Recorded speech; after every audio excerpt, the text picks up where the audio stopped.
In early 1968, United States Marines fought the North Vietnamese Army in one of the most bitterly contested battles of the Vietnam War.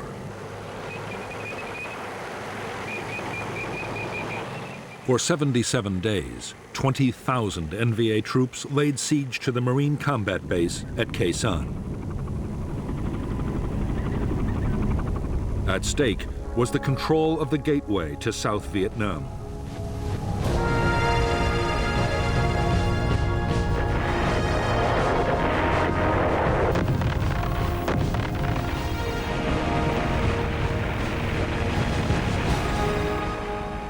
The siege of Khe Sanh was the longest single battle of the Vietnam War. It was also one of the most violent.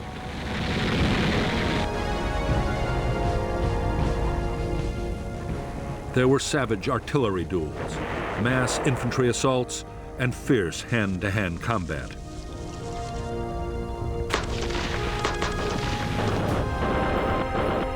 Khe Sanh also saw the most concentrated tactical bombing campaign in history, as the Americans used massed air power to try and break the siege.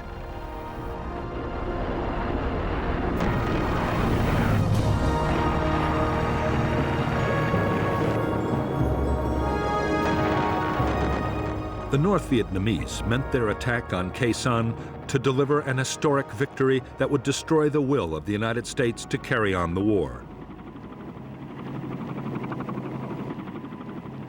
In fact, in spite of immense sacrifice, the North Vietnamese army would fail.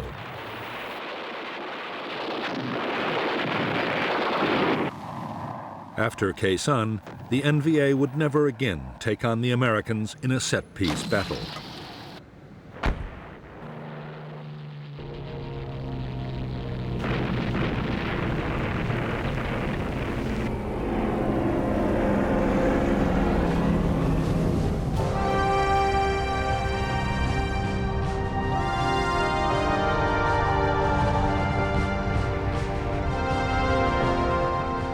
In March 1965, 3,500 U.S. Marines had been the first American combat troops sent to South Vietnam. Their orders were to defend an air base at Da Nang, but their mission didn't stay defensive for long.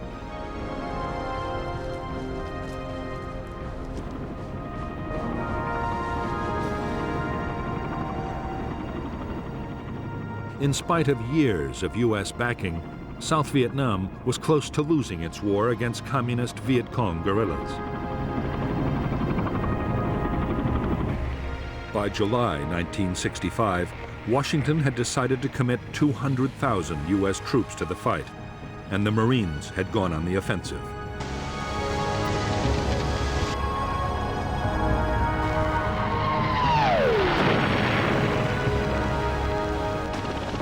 American commanders saw their role as taking on the Viet Cong's big units, the battalions and regiments.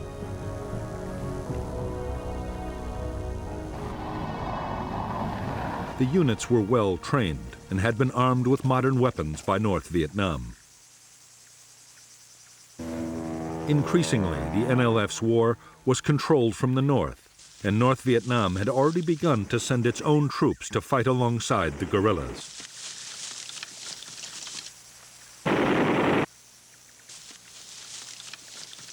The first big battle between the Americans and the Viet Cong was in August 1965. In Operation Starlight, the Marines smashed a Viet Cong regiment. In November, in the Ia Drang Valley, the 1st Air Cavalry Division battled nearly 6,000 North Vietnamese Army troops. According to General Westmoreland, the Americans killed more than 1,200 in a storm of heavy fire.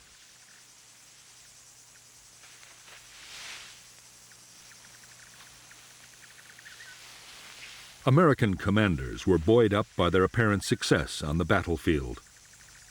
More such victories would quickly force the Viet Cong to give up their campaign. The optimism did not last long.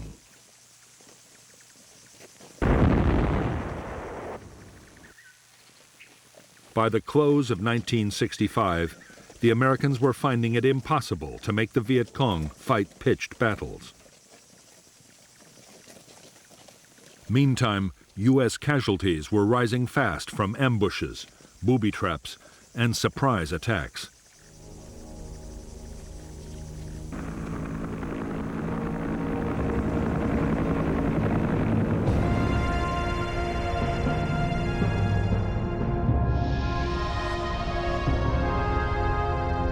By the start of 1966, Military Assistance Command, known as MACV, the main American headquarters in South Vietnam, deployed 184,000 U.S. troops.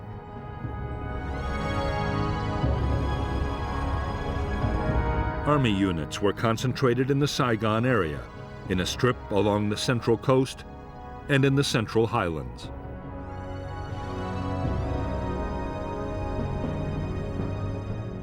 The Marines of the 3rd Marine Amphibious Force were further north, in the area known as I Corps.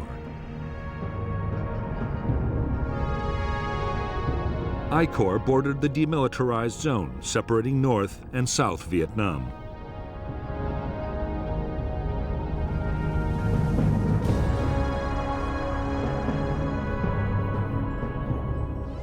The Marines now had 3 main bases in I Corps: at Da Nang, Chu Lai, and Phu Bai, while the South Vietnamese Army had headquarters at Hue and Quang Ngai. The threat came from NLF battalions in the countryside and the border areas, the North Vietnamese Army on the demilitarized zone, and from tens of thousands of local NLF inside the heavily populated coastal belt.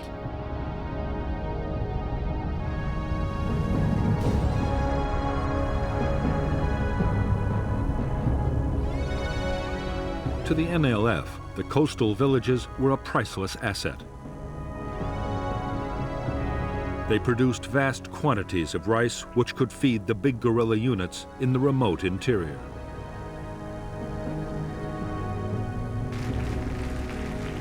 They also produced large numbers of recruits.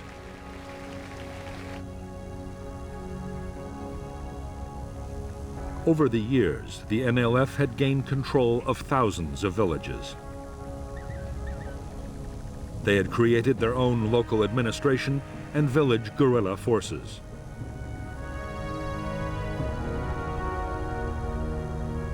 The villages also played host to the big units as they passed through on operations.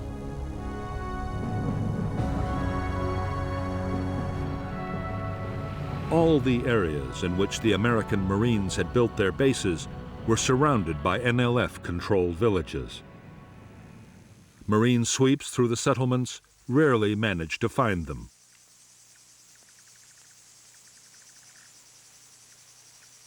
Viet Cong tactics were to pull out the main guerrilla forces and officials, leaving only snipers and booby traps behind.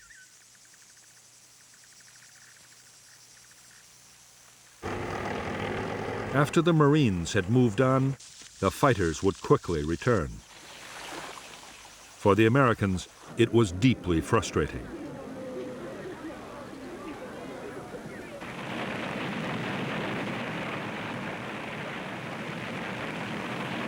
The Marines were forced to think again about how they could fight this new and unsettling kind of war.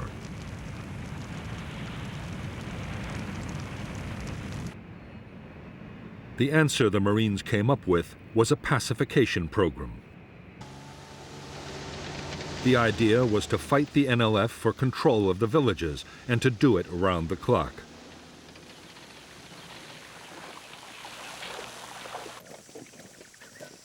Squad and company-sized units patrolled vigorously and mounted constant ambushes.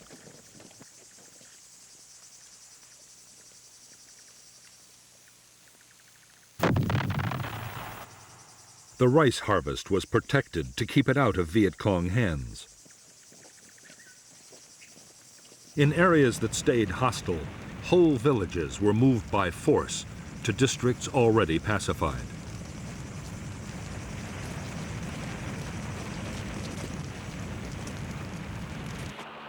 The Marines' aggressive military tactics were combined with persuasion. In civic action projects, widely known as the Hearts and Minds program, villagers were given medical aid and help with economic development. The Marines claimed the policy was highly successful and helped bring more than 1 million people under government control. However, in reality, it was just an illusion, and the NLF still managed to infiltrate these areas, which continued to abound with sympathizers.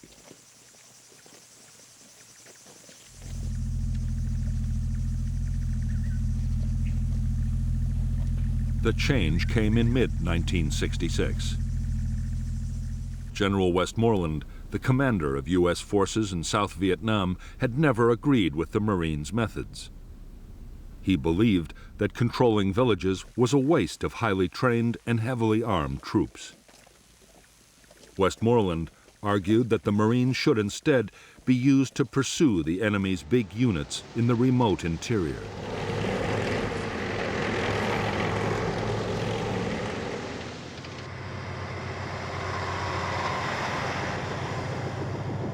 In fact, events would soon force the Marines to reduce their whole pacification effort.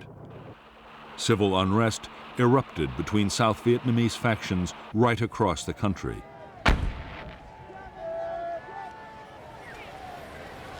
The North saw its opportunity and assembled thousands of troops poised to cross into the South. It was a threat the Marines could not ignore.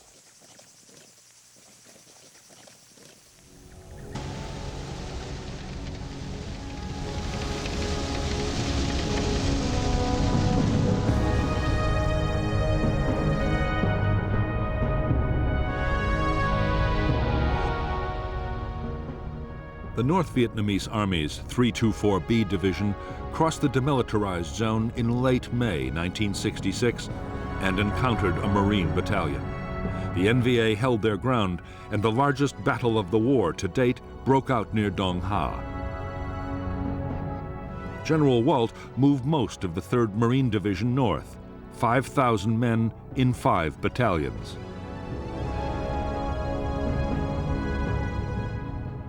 In Operation Hastings, the Marines, backed by South Vietnamese Army troops, the heavy guns of U.S. warships, and the Marines' own artillery and air power, drove the NVA back over the demilitarized zone in just over 3 weeks.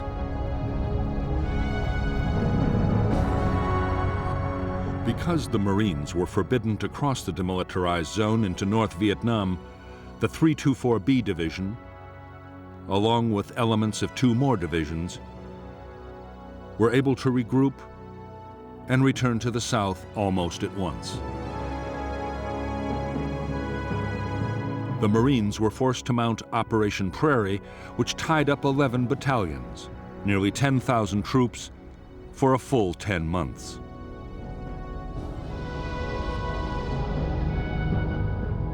To support the operations, they and Special Forces units built a string of combat bases stretching from Jiolin in the east to Khe Sanh in the west.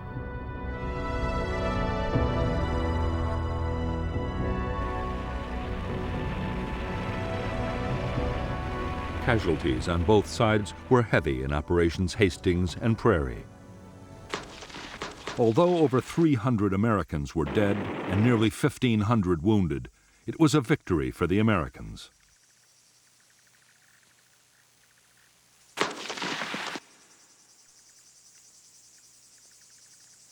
However, the NVA divisions had not been beaten. They simply slipped back across the demilitarized zone from where they could return at any time.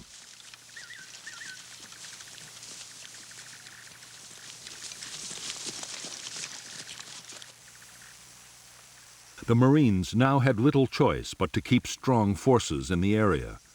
As the Americans had expected, in the first months of 1967, North Vietnamese Army units once more began infiltrating into the south.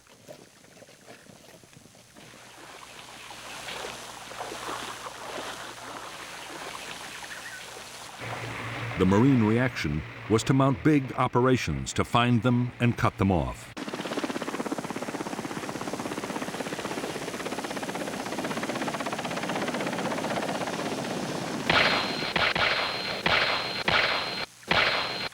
Both sides were determined to control the hilltops dominating the valley trails. The bloodiest battles of all were those fought for the hills surrounding the Marine combat base at Khe Sanh. These were 881 North and South and Hill 861, thus named for their height in feet.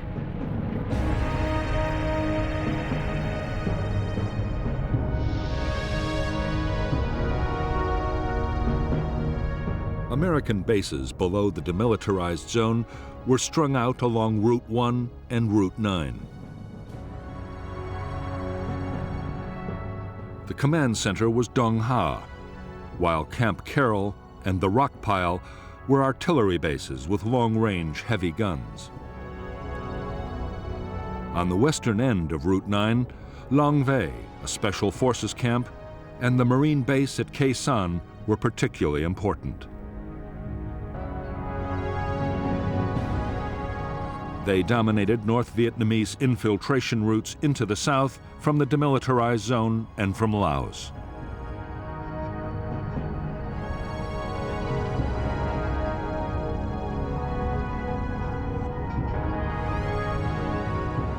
Khe Sanh Combat Base sat astride the valley of the Rao Quan River, with Dong Tri Mountain to the north and a series of smaller, numbered hills to the northwest.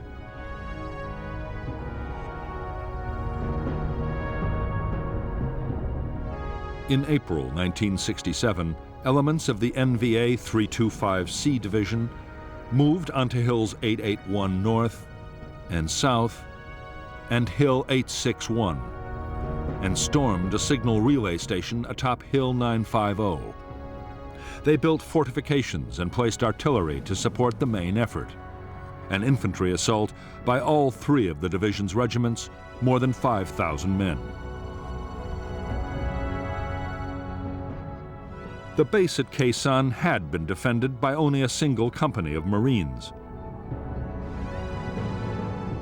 But now, American strength was raised to 2 battalions with more artillery.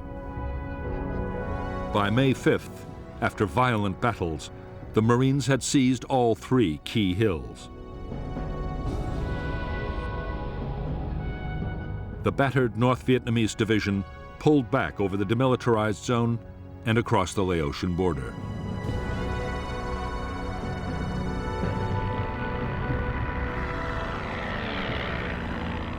After the hill fights at Khe Sanh, the war on the demilitarized zone shifted to the eastern sector. North Vietnamese artillery, hidden inside the zone, hammered Marine bases, causing heavy casualties. 30,000 NVA troops tried to infiltrate past the American outposts.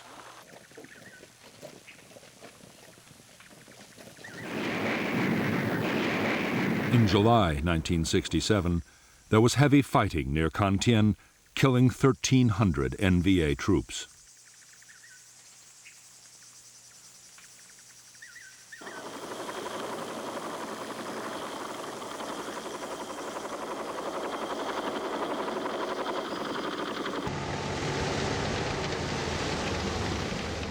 During the last months of 1967, the Marines launched one operation after another to try and intercept infiltrating NVA forces. It was no easy task. The terrain was rough. There were never enough helicopters, and poor weather often shut down air operations. Meanwhile, powerful NVA units were once again massing in the hills and forests around the Khe Sanh combat base.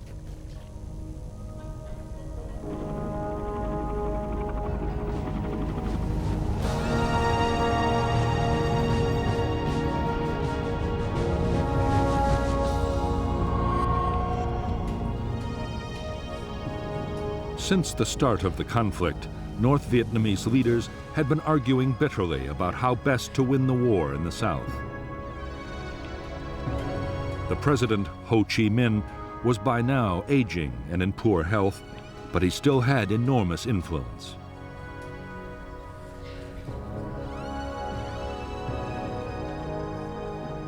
Ho was revered by millions of Vietnamese, North and South, and any big decisions had to be approved by him.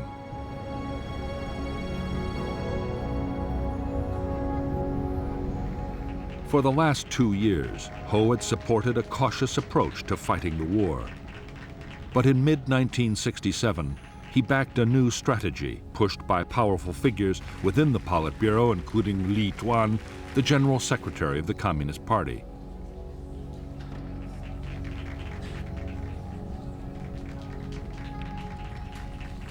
The plan was to mount an all-out offensive against the cities and towns of the South.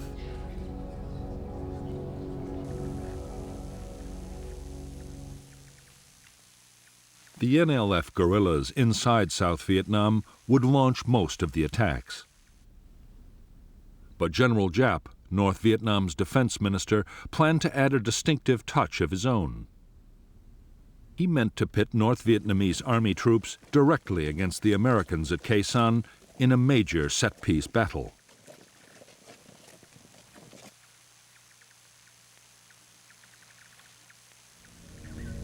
He would even direct the attacking forces himself.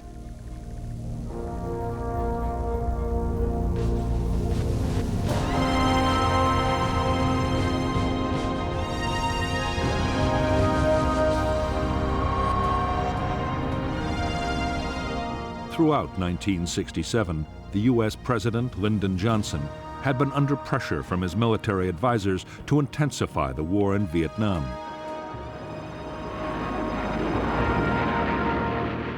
The Joint Chiefs of Staff wanted the president to ease the many restrictions on the bombing campaign against the North.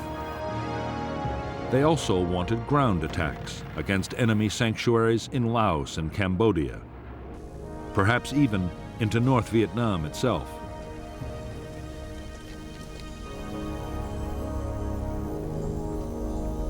Without such measures, they could see no prospect of victory soon.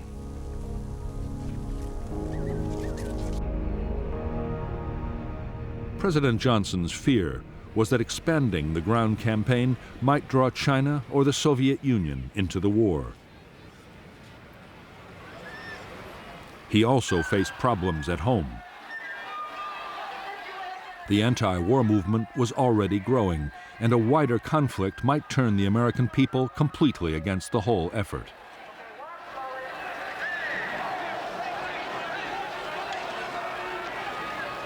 The last thing the president wanted to hear was that the communists were preparing for a major offensive. But General Westmoreland, the commander of U.S. forces in Vietnam, was warning that a large-scale attack might be on the way. Westmoreland believed that the North Vietnamese army was preparing a big push into the South, and that its first target might be the Marine combat base at Khe Sanh.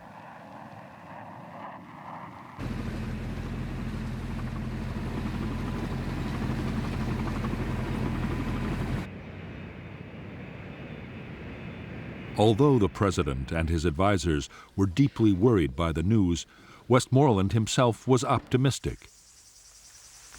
He believed he had the forces to deal with any threat, and a massive enemy offensive might be the opportunity he'd been waiting for.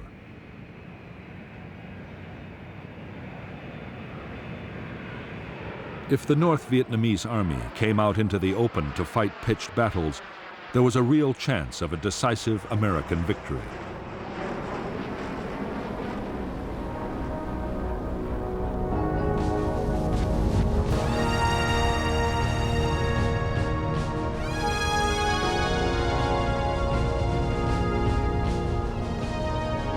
For the North Vietnamese army and its commander, General Giap, attacking the Americans at Khe Sanh promised a whole series of benefits. The buildup would draw American attention away from the southern cities, the main targets of the Tet Offensive. A successful attack would also open a clear route into South Vietnam.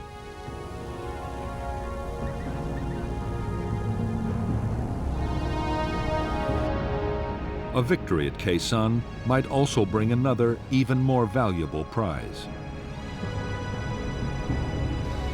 The U.S. Marines defending the base were an elite force, and crushing them might damage American morale beyond repair. In 1954, 13 years previously, General Giap had inflicted just such a defeat on French colonial forces at Dien Bien Phu.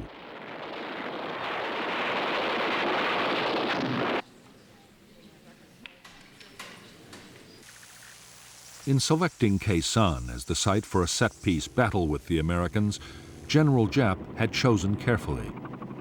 The jungle-covered hills and low cloud combined with heavy fog would work against American air power.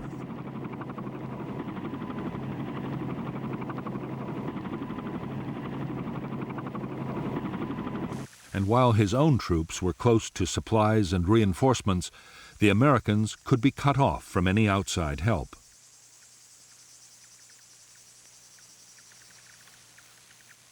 The weakened garrison would then be overrun.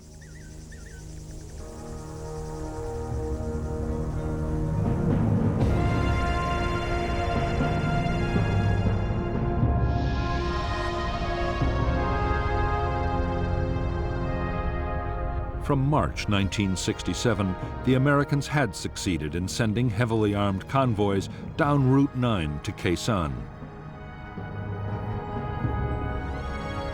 However, in July, an attempt to get long-range artillery to the combat base was blocked by North Vietnamese ambushes.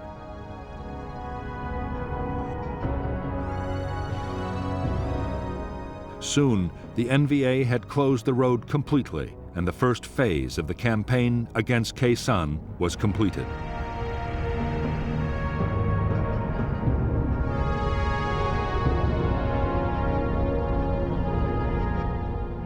The next stage in the North Vietnamese plan was to deploy infantry north and west of Khe Sanh. The units to the north would capture the hills overlooking the base and place artillery to bombard the Americans and destroy their airfield.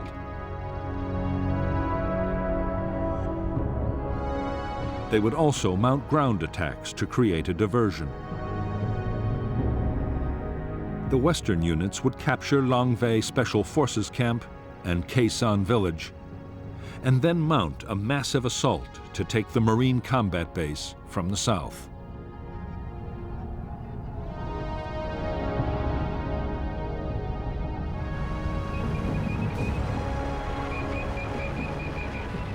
A vital ingredient of General Giap's plan was to soften up Khe Sanh and its surrounding hill outposts with massive artillery bombardments. It was vital to prevent American aircraft from finding and destroying the guns, mortars, and rocket batteries before the attack.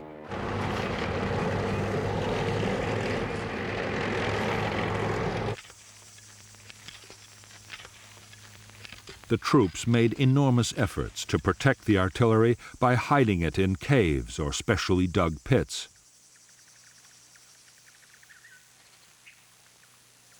They sighted huge numbers of anti-aircraft guns to drive away inquisitive reconnaissance planes, while everything was hidden by elaborate camouflage.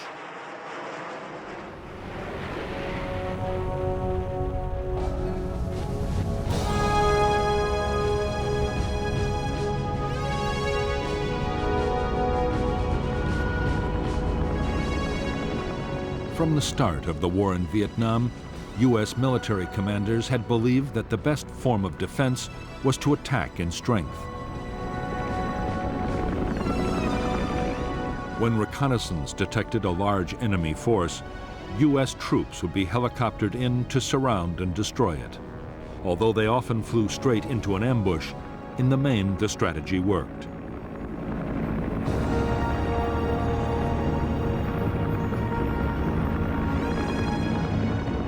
The problem with the American tactics was that they needed ever-increasing numbers of troops and helicopters.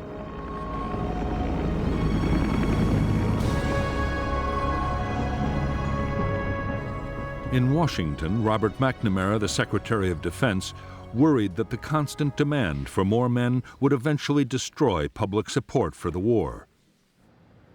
Throughout 1967, McNamara had pushed for a strategy that would reduce the need for manpower.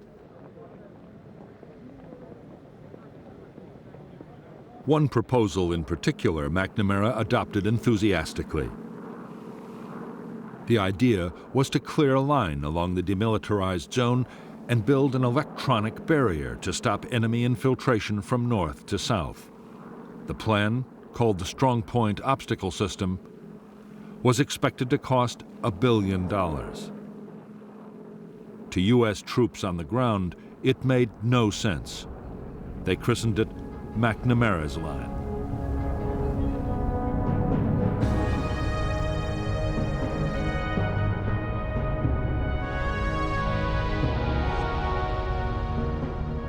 Because the eastern part of the demilitarized zone was flat ground, the area was given the first priority for defense. The plan was for 9 strong points, including Con Thien and Jilin, linked by fencing, minefields, and electronic detectors. West to Khe Sanh, U.S. bases would act as anchors for short strips of line, blocking all the likely approaches. Artillery would cover the whole area.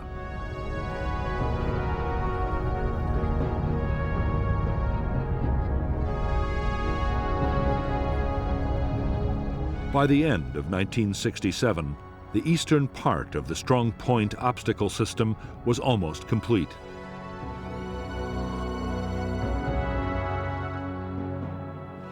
American planners hoped the new defense would at least channel the North Vietnamese into the more difficult hilly terrain guarded by the rock pile and Khe Sanh.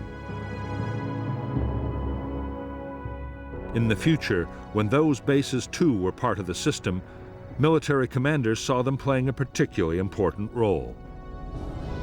If full-scale ground operations were ever launched into Laos, the barrier would protect the Americans from flank attacks.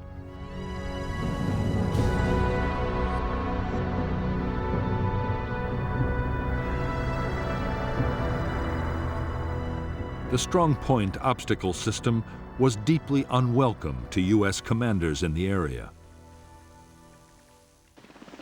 Building just the eastern part imposed a heavy burden on the Marines.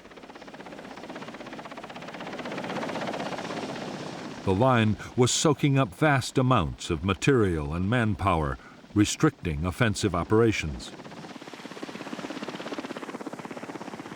Worst of all, the construction work and the transport supplying it were sitting targets for North Vietnamese gunners.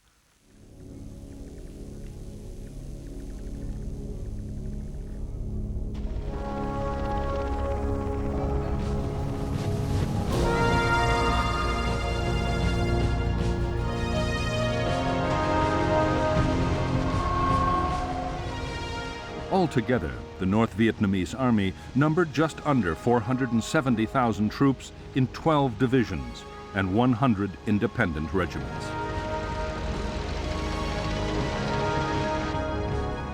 There was also a small navy for coastal patrol and an air force to defend against American bombing raids, together with an air defense missile force.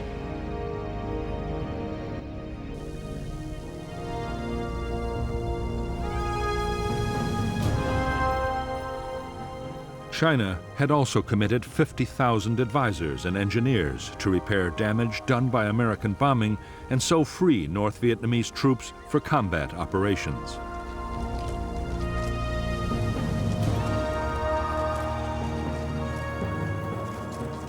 By now, the NVA had taken over all military activity in the northernmost parts of South Vietnam, and 102,000 NVA troops were available to fight in the south.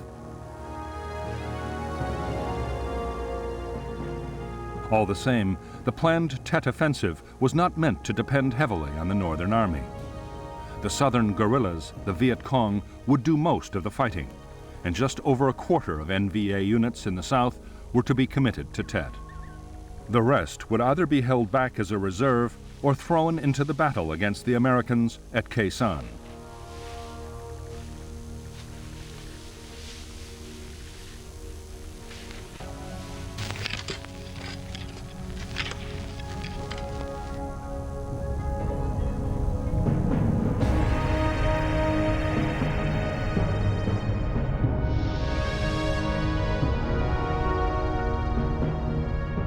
By the start of 1968, the North Vietnamese Army had more than 40,000 men positioned near the border with South Vietnam. One division was to launch attacks down the east coast to take Da Nang and other important centers. 4 divisions and 2 regiments were massed for the assault on Khe Sanh and for follow-up operations to seize the northern provinces.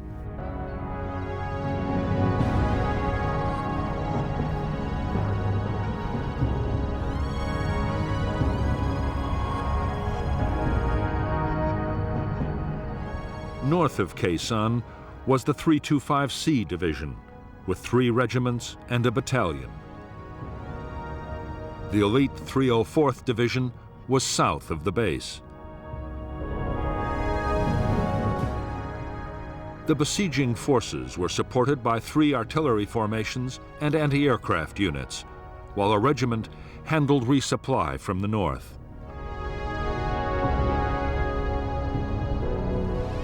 Further east, another division was placed to threaten the American artillery base at the rock pile, to keep Route 9 cut, and to act as reinforcements.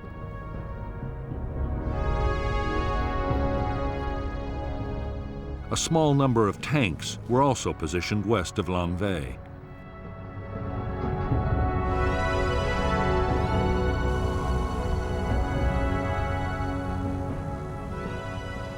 If the battle for Khe Sanh was to end in victory, General Giap and his planners knew that an uninterrupted flow of supplies would be the key.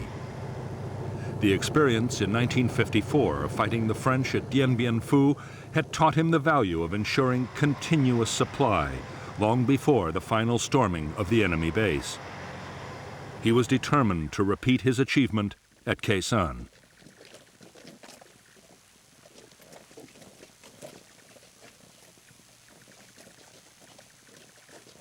To get ammunition, food, and materials to the forces attacking Khe Sanh, Giap ordered the building of 2 new roads.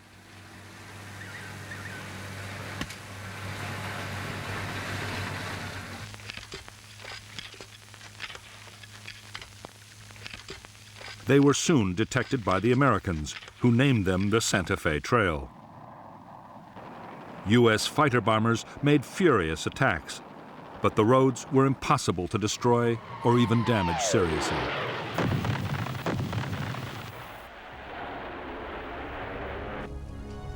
The Santa Fe Trail was heavily camouflaged and fully equipped with bunkers, storage depots, and way stations.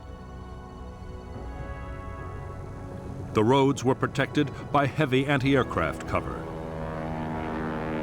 Already, supplies had been built up near Khe Sanh for between 60 and 90 days of sustained combat.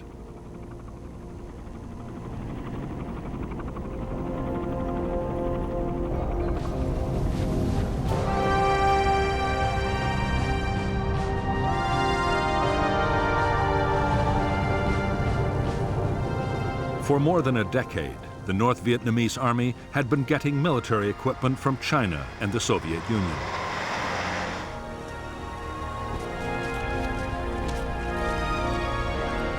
The best NVA divisions were extremely well armed. The rugged and effective AK-47 assault rifle was perfect for the harsh battlefield conditions of Vietnam.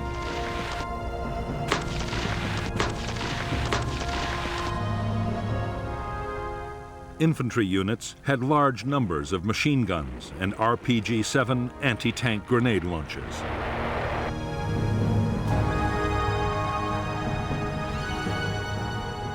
The main defense against American air power for the troops around Khe Sanh was the Soviet K-38 heavy machine gun. Near special installations, the NVA anti-aircraft units were armed with 37mm anti-aircraft cannons, a menace even to the fastest American jets.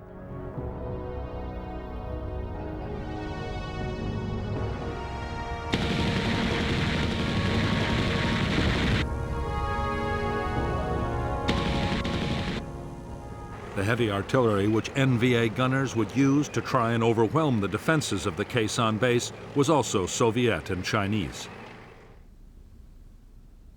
The 130mm field gun had a range of 19 miles, further than any comparable American gun. U.S. troops rated it the best all-round artillery piece on the Vietnam battlefield.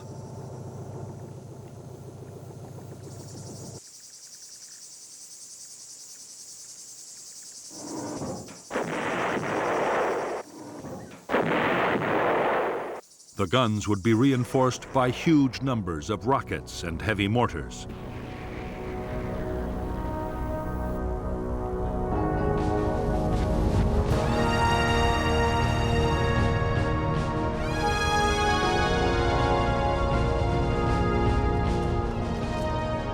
The troops of the North Vietnamese Army were recognized even by their American enemies as first-class soldiers. They were extremely well-trained and disciplined.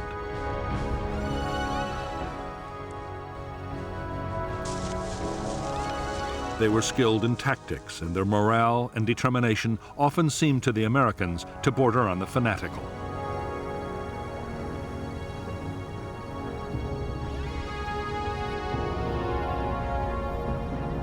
In fact, during 1967, as losses soared, North Vietnamese Army morale had slumped badly. Desertion threatened to become a real problem. The grueling trek from home bases to distant Khe Sanh had also taken its toll.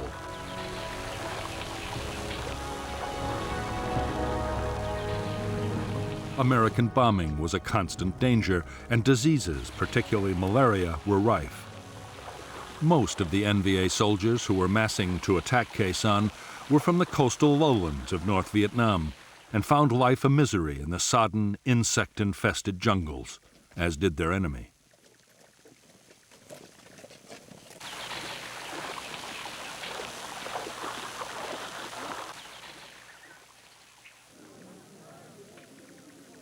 In preparation for the Khe Sanh battle, NVA commanders went to enormous lengths to restore their troops' morale. Cultural groups were sent on the long and arduous journey to the front to entertain the troops.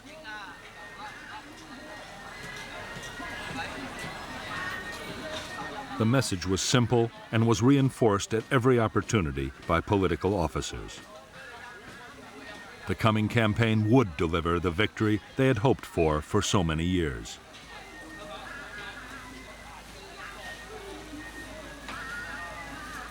The propaganda effort worked well. In the final weeks before the offensive, desertions from the North Vietnamese Army fell dramatically.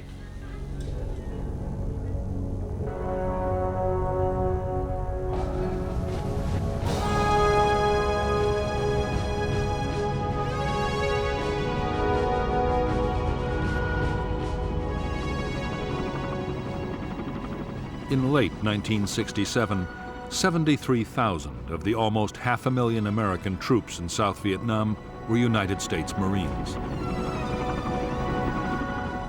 They were under the command of the U.S. Navy Pacific Fleet Headquarters in Honolulu, but operational control was with General Westmoreland's Military Assistance Command in Saigon.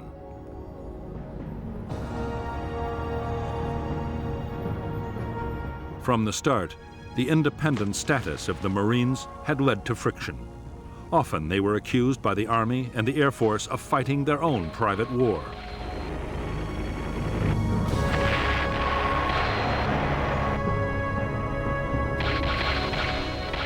Since Lieutenant General Robert Cushman had taken over as Marine commander in June 1967, he and Westmoreland had argued continuously over how the Marines should best be used.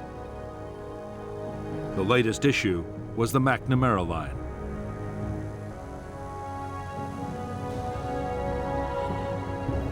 The idea was strongly opposed by the Marines, but Westmoreland had become a strong supporter.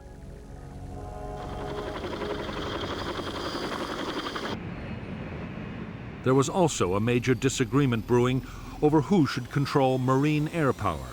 On the eve of a major battle, inter-service rivalry was threatening to grow into a serious problem.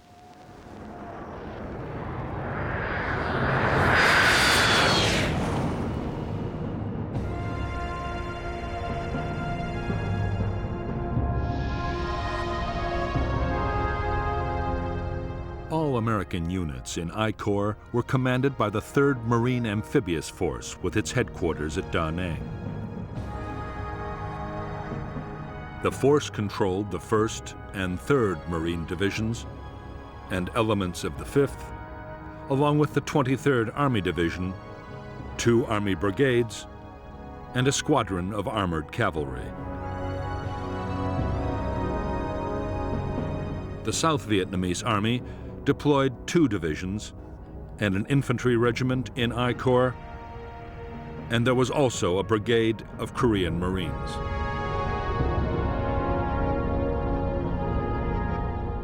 Air support for operations in I Corps was provided by a U.S. Air Force Tactical Fighter Wing, the 1st Marine Air Wing, and a South Vietnamese Air Force Squadron.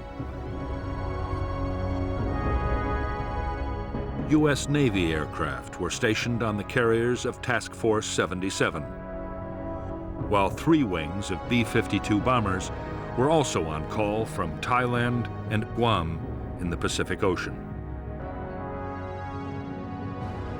Air supply was carried out by Marine and Air Force transport and helicopter squadrons.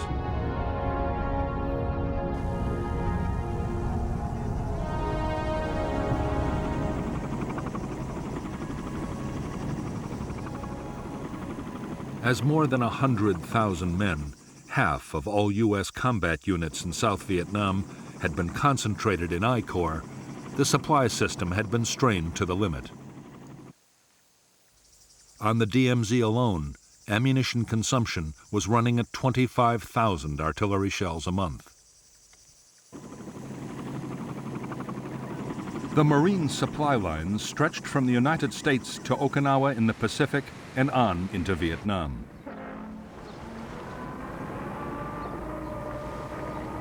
The U.S. forces required 21,000 tons of food, ammunition, fuel, and general supplies daily. As a result, there was a constant stream of ships and air freight into Da Nang.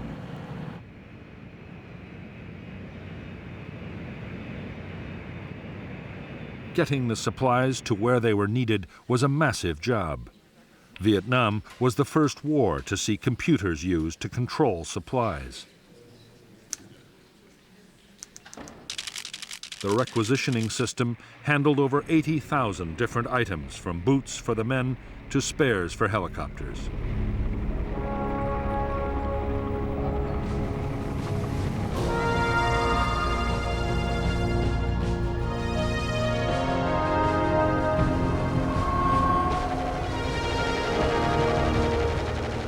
Just like their North Vietnamese enemies, the Marine infantry would depend in the coming battles on supporting firepower. They had large numbers of medium and heavy mortars.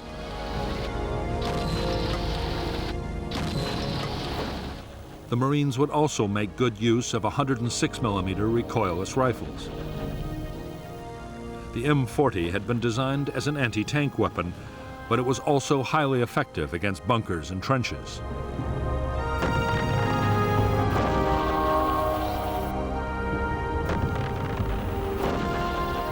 Marine bases always had their own standard 105mm artillery pieces. The guns had a range of 7 miles. Some bases, including Khe Sanh, also had powerful 155mm howitzers. They could lob a heavy shell over 9 miles at a rate of 4 rounds a minute. The base could also call in supporting fire from the Army's huge 175mm self-propelled guns. These weapons could fire a 170-pound shell 23 miles, just enough to reach the Khe Sanh area from the rock pile or Camp Carroll.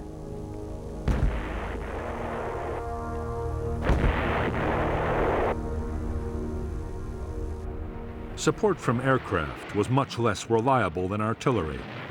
Air operations could be shut down completely by bad weather. But in the right conditions, fighter bombers could bring devastating firepower to the battlefield. A-4 Skyhawks, operating from carriers in the Tonkin Gulf or from Marine airfields, could be over the Khe Sanh area in less than 30 minutes with 1.5 tons of bombs.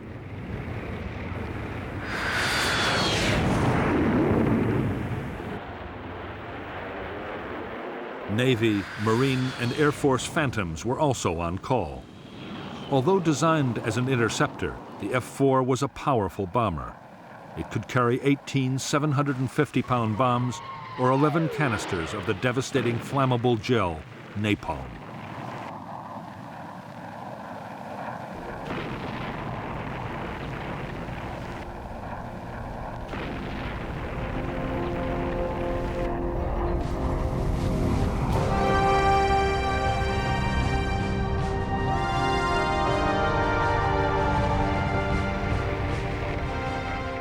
As an elite formation which could attract recruits of the highest quality, the United States Marines had for years been an all-volunteer force.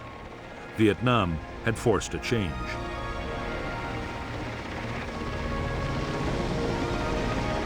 Restricting tours of duty to 13 months and the steady accumulation of casualties meant the Marine Corps had to take in draftees.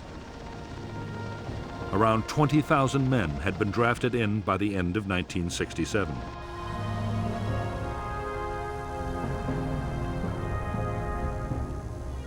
Basic training had been cut too, down from 12 to 8 weeks. There was also a severe shortage of skilled personnel, particularly helicopter pilots. In spite of the sometimes appalling conditions of cold, wet, and dirt in which the Marines in Vietnam had to live and fight, their morale had stood up well. Marine discipline and the sense of being part of an elite helped. So did the knowledge that support from artillery, helicopter gunships, or strike aircraft was not far away.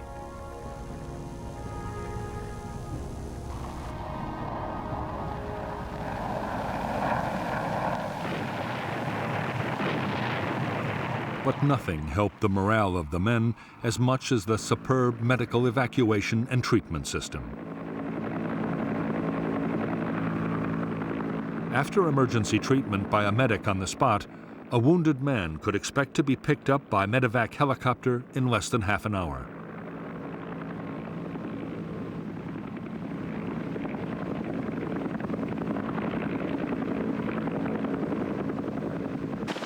The crews of evacuation helicopters were among the most admired troops serving in Vietnam.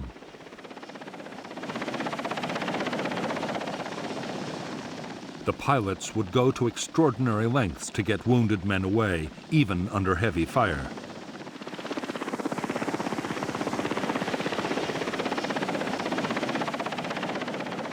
In I Corps, evacuation was to one of 3 field hospitals or to the main hospital at Da Nang. There were also 2 fully equipped Navy hospital ships, each with more than 500 beds. So effective was the Marine medevac system that 99% of evacuated Marines survived their wounds.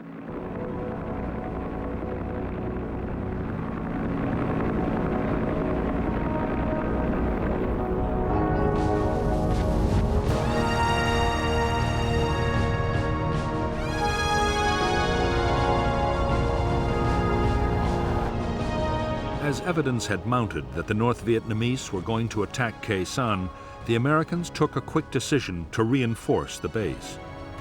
By the close of 1967, the 3rd Battalion of the 26th Marines had arrived to boost the garrison.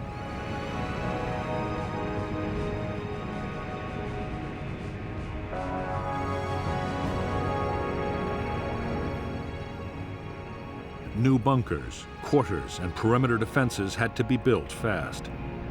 Building materials that were meant for the McNamara Line were quickly diverted to Khe Sanh. Only days after the new Marine unit had arrived at Khe Sanh, it launched a major search and destroy operation towards the border with Laos.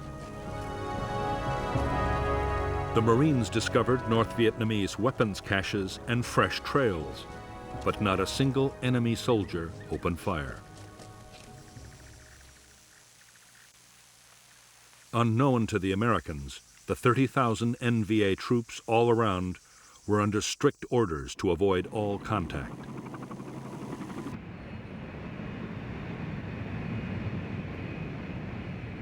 Christmas 1967 came and went on the demilitarized zone, but the North Vietnamese stayed uncannily quiet. However, there were signs of intense NVA reconnaissance around Khe Sanh. Most Marines now believed the question was not whether the North Vietnamese meant to storm Khe Sanh, but when.